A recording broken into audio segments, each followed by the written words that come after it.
প্রবাস জীবনে সচরাচর অনেক প্রশ্নের সম্মুখীন হয়ে যার সঠিক উত্তর পাওয়া অনেকটা দুরূহ বিধায় আপনাদের দ্বারস্থ হলাম। আমি এই অনুষ্ঠানের সর্বাঙ্গীন কল্যাণ কামনা করি। মহান আল্লাহ আপনাদের উত্তম যা দিন। আমার আরও কিছু প্রশ্ন, আমাদের এই ভাই জাহেদ আল রাজি জাহেদ, উনি ইংল্যান্ডে থাকেন, সেখান থেকে উনি ইমেলটি পাঠিয়েছেন। উনি আরও প্রশ্ন করেছেন, যারা ট্যাক্সির চাকুরি করেন তাদেরকে বিভিন্ন ধরনের যাত্রীকে ট্যাক্সিতে উঠাতে হয়। ব্রিটেনে বেশিরভাগ ক্ষেত্রে ট্যাক্সি যাত্রী হিসেবে পাবো মদের পানশালা, বার, মদ্যশালা ও মিউজিক পার্টির কেন্দ্র, নাইট ও ডান্স ক্লাবের লোকেরাই বেশি থাকে। আর ট্যাক্সি ড্রাইভিংয়ের 60 থেকে 70% যাত্রী হলো এইসব বার ও নাইট ক্লাবের। অর্থাৎ এইসব যাত্রী না উঠালে ট্যাক্সির জব করে জীবনযাপন করা খুবই কষ্টসাধ্য। প্রশ্ন হলো, আমি ট্যাক্সি দ্বারা যাত্রীদের যাতায়াতে সহযোগিতা ও ভাড়া নেওয়ার মাধ্যমে কি গুনাহের কাজে সহযোগিতা করছি? কারণ তারা যেসব জায়গায় গমন করছে তার সবগুলি গুনাহের জায়গা। এমত অবস্থায় ইসলামের দৃষ্টিতে এই ধরনের ট্যাক্সির জব করা যাবে কি? উল্লেখ্য, অনেক উলামা ফতোয়া দিচ্ছেন যে এই জব করা জায়েজ হবে। যুক্তি হিসেবে তারা বলছেন যে ট্যাক্সি ড্রাইভার যে টাকা নিচ্ছেন তা তার সময়ের বিনিময়ে হিসেবে নিচ্ছেন। এখানে ট্যাক্সি ড্রাইভার তো সরাসরি ওইসব গুনাহের কাজে লিপ্ত নন।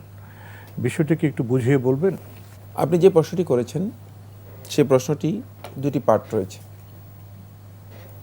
প্রথম কথা হচ্ছে, যদি আপনি শুধু ট্যাক্সি ড্রাইভার হন আর যে কোনো যাত্রী এসে আপনাকে বলেন যে আমাকে অমুক জায়গায় নিয়ে যাবেন, আপনি গাড়ি ড্রাইভ করে সেখানে নিয়ে যাওয়া আপনার জন্য জায়েজ, বৈধ, এই কাজটি হালাল। এই কাজের মাধ্যমে যে ইনকাম আপনার হবে সেই ইনকামও হালাল, কারণ আপনি কাজটা করেছেন পরিশ্রম। মানে আপনাকে গাড়ি ড্রাইভিং করা এটা পরিশ্রম, শ্রম, লেবার দিয়েছেন, লেবারের এগেনিস্টে, বৈধ লেবারের এগেনিস্টে আপনি কী করেছেন, সেখান থেকে ইনকাম নিয়েছেন, এটা আপনার জন্য জায়েজ। কিন্তু দ্বিতীয় মাসআলাটি আরেক কথা, সেটা হচ্ছে এই, যদি কেউ মানে আপনার কাছে এসে এবং বলে যে ভাই আমি বারে যাব, আমি কোথায় মানে খারাপ জায়গা আছে, নাইট ক্লাবে যাব, কোথায় মদ আছে, আমাকে একটু মদ মানে কোথায় পাওয়া যায় সেটা আমাকে দেখিয়ে দেন, সেখানে আপনি সহযোগিতা করেন, নিয়ে যান। সেখানে যদি আপনি তাকে নিয়ে যান অথবা সহযোগিতা করেন, তাহলে আপনি খারাপ কাজে সহযোগিতা করার জন্য যে গুনাহ, সে গুনাহ আপনার হবে। ওয়ালা তাআওয়ানু আলাল ইসমি ওয়াল উদওয়ান, পাপের কাজে, সীমা লঙ্ঘনের কাজে তোমরা পরস্পরকে সহযোগিতা করো না। সেটা যদি কেউ বলে যে হ্যাঁ আমি বারে যাব, আমাকে আপনি বারে নিয়ে যান, আমাকে একটা খারাপ কাজের জন্য আমাকে নিয়ে যান, তাহলে কিন্তু সেই ক্ষেত্রে আপনার জন্য জায়েজ নেই। কিন্তু আপনাকে যদি কেউ মানে সুনির্দিষ্ট গন্তব্যে নিয়ে যাওয়ার জন্য বলে, তিনি কি কাজের জন্য যাচ্ছেন, তিনি রাত্রে যাচ্ছেন, এই জন্য নাইট ক্লাবে যাচ্ছেন, মানে এই ধরনের মানে চিন্তা করা অথবা এই ধরনের মানে মানুষের অন্তরের বিষয়গুলো গবেষণা করে বের করার দায়িত্ব আপনার নয়। আপনার কাজ হচ্ছে আপনি ড্রাইভিং করবেন।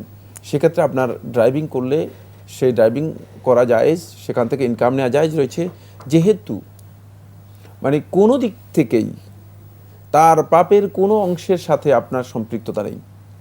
কিন্তু পাপের সামান্যতম অংশের সম্পৃক্ততাও হবে তখনই যখন আপনাকে সে বলবে যে এই পাপ কাজের জন্য আমাকে এখানে সহযোগিতা করুন।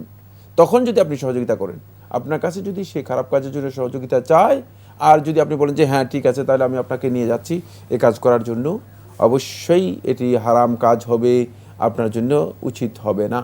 কিন্তু যদি তিনি একথা না বলেন, তিনি বলেন যে আমাকে অমুক স্পটে নিয়ে যান, আপনি শুধু স্পটে তাকে পৌঁছিয়ে দিলেন, অথবা আমাকে শপিং মলে নিয়ে যান, আপনি তাকে শপিং মলে নিয়ে গেলেন, তাহলে আপনার মানে দায়িত্ব পড়ে না যে আসলে শপিং মলে থেকে সে কোথায় যাচ্ছে, কি কাজ করতেছে, এগুলো আপনার দায়িত্বের মধ্যে অন্তর্ভুক্ত নয়। আর এগুলো অতিরিক্ত করার নামই হচ্ছে ইসলামী শরীয়তের মধ্যে আত-তানাত্তু হালাকাল মুতানাত্তিউন।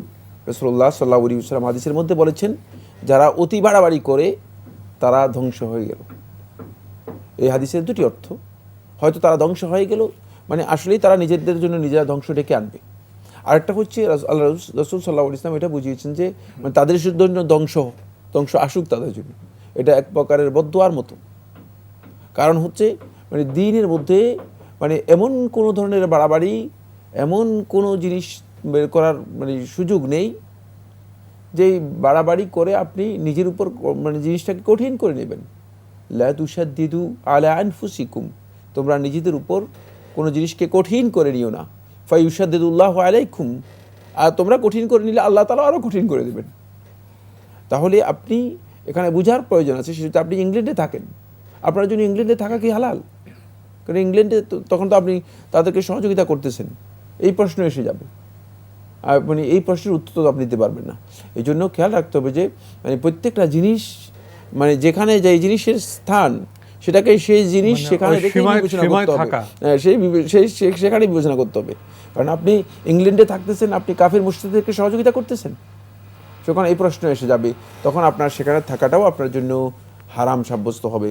তাই সীমালঙ্ঘন আমরা করব না। কোনো জিনিসের সাথে যদি সরাসরি কোনো অপরাধের সাথে, কোনো ক্রাইমের সাথে, কোনো পাপ কাজের সাথে কারো সরাসরি সম্পর্ক না থাকে, তাহলে সেটা তার দিকে সম্পর্কিত করা হবে না। খুঁচিয়ে খুঁচিয়ে জি। বের করার কোনো প্রয়োজন এটা নেই। এটা এটা অনুসন্ধান করা তাহলে জীবন তো মোটামুটি অচল হয়ে যাবে। জি। দেখেছেন, রেস্টুরেন্ট, সুপার স্টোর, যেখানে অ্যালকোহল, শুকরের মাংস ও লটারি বিক্রি হয়, এই জাতীয় প্রতিষ্ঠানে চাকরি করা কি বৈধ? কারণ অনেক আলেম বলে থাকেন এসব হারামের সাথে যদি সরাসরি জড়িত না থাকলে সেটা বৈধ হবে, কিন্তু হারাম বস্তু থেকে যে লাভ আসে তা প্রতিষ্ঠানের আয়ের সাথে মিশ্রণ হয় এবং সেখান থেকে এমপ্লয়িকে বেতন দেওয়া হয়। এই বেতন নেওয়া হালাল হবে কি? মানে আপনি যে কাজ করছেন, আপনার কাজটা যদি বৈধ হয়, তাহলে আপনার এই কাজের এগনিস্টে আপনার টাকা গ্রহণ করাও বৈধ।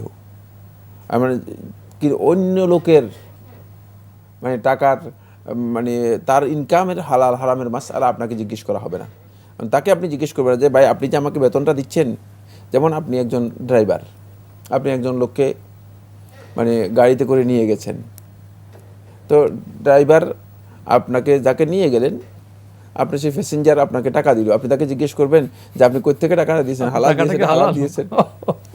আমরা আসলে ইসলাম সম্পর্কে না বুঝার কারণে ইসলামের ব্যাপারে আমাদের মানে এত বেশি মানে অনুসন্ধান করার প্রয়োজন মনে করছি যে এটা হলো নিজের উপর কঠিন করে নেওয়া। ওমা জাআলা আলাইকুম ফিদ্দীনি মিন হারাজ, আল্লাহ সুবহানাহু ওয়া তাআলা তোমাদের উপর কোনো জিনিস কাঠিন্য আরোপ করেন নাই, কঠিন কিছুই নেই ইসলামের মধ্যে।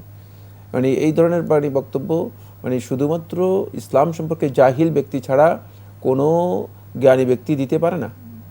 কারণ গোটা পৃথিবীর বিভিন্ন মানে জায়গায় তাহলে আপনি পৃথিবীর কোথাও বসবাস করতে পারবেন না, আপনাকে অবশ্যই গিয়ে সমুদ্রের মধ্যে, আটলান্টিকের মধ্যে বসবাস করতে হবে, যেখানে কোনো ধরনের কোনো কিছুই নেই। কারণ আপনি যেখানে আছেন, আপনি বাজারে গেলেই তো বাজারে খারাপ কাজও রয়েছে। গাড়িতে উঠছেন, গাড়িতে আপনি ভালো লোকও আছে, খারাপ লোকও আছে, তাহলে সেটাকে আপনি বিবেচনা করবেন কিসের ভিত্তিতে? আপনি সরাসরি যদি কোনো হারাম কাজ না করে থাকেন, আপনার পরিশ্রমের বিনিময়ে যদি আপনি কোথাও কোনো কিছু ইনকাম করে থাকেন, সেটা আপনার জন্য ইসলামী শরীয়তে হালাল। সরাসরি কোনো হারাম আপনার সাথে সম্পৃক্ত না হলেই আপনি সেই হালাল কাজ আপনার জন্য বৈধ। আপনি চেষ্টা করবেন মানে কোনো হারামের সাথে নিজেকে সম্পৃক্ত না করা।